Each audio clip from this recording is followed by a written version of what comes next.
দত্ত ভুল করেছে, চিটিংবাজি নয়। তো আজকে আমি সকাল থেকে একাধিক ছোট ছোট অডিও ক্লিপ দিয়েছি। আমার আগের কিছু অডিওতে বলেছি যে কোথায় শতদ্রু বাবু ভুল করলেন এই মেগা টুর্না ইভেন্টটা অর্গানাইজ করতে গিয়ে টাকা তোলার চাপ থেকে। আম, বোঝাই যাচ্ছে যে বেশিরভাগ যেটা ভুল করেছে ওটা অনভিজ্ঞতার জন্য।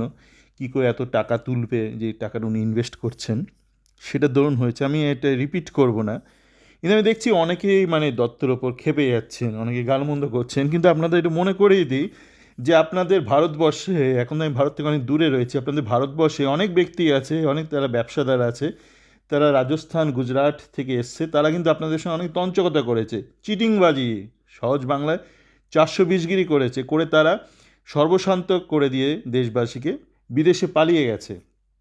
অনেকে ব্যাংকের সঙ্গে সেটিং করে নিজেদের যত ঋণ ঠিন সেগুলো নাকি ওয়েভার করে নিয়েছে। কিছুদিন আগে দেখলাম গুজরাটে একটা ব্রিজ ভেঙে পড়লো। সেই তুলনায় কিন্তু দত্ত কিন্তু এটা চিটিংবাজি করেনি, মানে ও যেটা করেছে ভুল করেছে। ভুল থেকে আপনার এখন মনে হচ্ছে হ্যাঁ অবশ্যই ভুল, অবশ্যই ভুল। সেই ভুলের কারণগুলো আমি ব্যাখ্যা দিয়েছি, ওনার অনভিজ্ঞতার জন্য ভুলটা হয়েছে। তো সেই ভুলটা নিয়ে আপনি যদি এত আপনি মানে আপনি এত মানে ভোকাল হন, এত আপনি মানে রেড়ে করে ওঠেন, তাহলে আপনাকে যখন ঠকানো হচ্ছে, একজন গুজরাটের ব্যবসায়ী, একজন রাজস্থানের ব্যবসায়ী যখন দিনের পর দিন ভারতবাসীকে ঠকাচ্ছে, তখন আপনার কণ্ঠ নীরব কেন? দত্ত, বোস, ঘোষ এরা ব্যবসাদার হলে, এরা ভুল করলে আপনার কাছে সেটা অমার্জনীয় মনে হয়।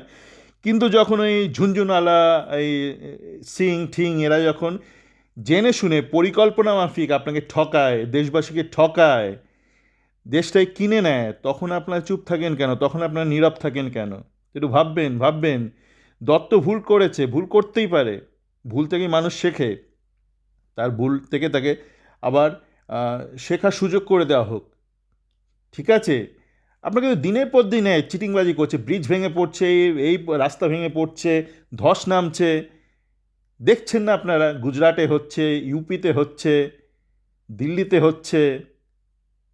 তো তখন তো আপনারা চুপ থাকেন, তখন তো আপনার মুখে কথা নেই। একটা বাঙালি ব্যবসায়ী, সে ভুল করেছে, ভুল করেছে বলে কি মানে তাকে শেষ করে দিতে হবে রেড়ে করে তার পেছনে?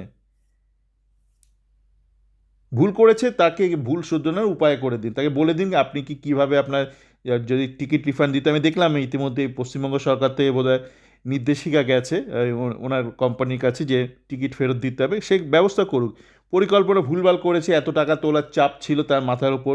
সে আগে করেছে কি, ওই খেলা ছেড়ে দেওয়ার পর দিয়েগো মারাদোনা আর কি ওই গোলকিপারটাকে নিয়ে এসেছিল, তাই কেউ চিনতো না। গত কাতার ওয়ার্ল্ড কাপের আগে তাকে কেউ চিনতো না। তো তার থেকে মেসি হঠাৎ একটা বিশাল বিশাল টাকা নিয়ে এসছে মেসি। মেসি এখানে মুখ দেখাতে আসেনি। ভাবলো ভারতবাসীকে মুরগি করে, ছোটো লোক ভারতবাসী রয়েছে, থার্ড ওয়ার্ল্ড সিটিজেন, মুখ দেখতে চলে গেছে মেসিকে। কেউ 12 হাজার 16, ঠিক আছে আপনার টাকা আপনি দিতেই পারেন, আপনি গেছেন ওখানে। কিন্তু পরিক্রমাটা ভুলভাল করেছে, ও বুঝতেই পারেনি কোত্থেকে টাকা দেবো। ভাবছি খুচরো পয়সা থেকে শুরু করে লাখ লাখ মানে সেলফি থেকে সমস্ত কিছু করে ফেলেছে। আমি রিপিট করছি না, ভুল করেছে। এরা বাঙালি ব্যবসাদার, একটু বড় তাড়াতাড়ি বড় হতে গেছে, করে ভুল করেছে। কিন্তু তা বলে এমনভাবে মানে চেপে ধরবেন না যে বাঙালি ব্যবসা করতে ভয় পাবে।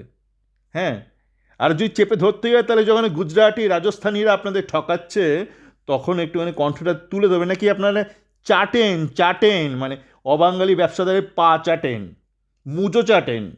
চটি চাটা বলা যাবে না, চটি চাটা একটা রাজনৈতিক স্লোগান হয়ে গেছে। মুজোটা চাটেন, সেই মুজোটা আপনার পকেটে রুমাল। অবাঙালি চিটিংবাজ ব্যবসাদারদের জুতোর মুজো আপনার পকেটে রুমাল, সারাক্ষণ মুখ পুচ্ছেন তা দিয়ে। ভালো থাকবেন।